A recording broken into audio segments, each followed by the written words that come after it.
10 तारीख जो है इस महीने की वो ख़ास तौर पर बहुत अहम है रोज़े के अजर व सवाब के अतबार से।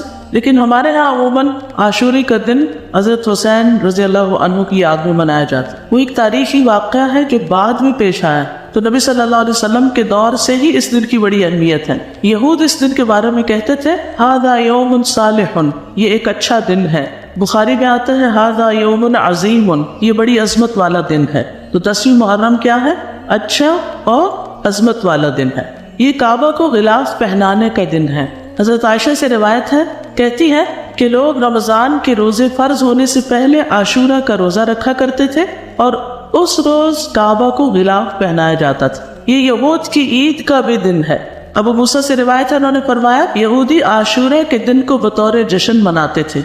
नबी सल्लल्लाहु अलैहि वसल्लम ने फरमाया तुम इस दिन रोज़ा रखो, क्योंकि उन्हें फ़िरौन से निजात मिली थी इस दिन, उसकी याद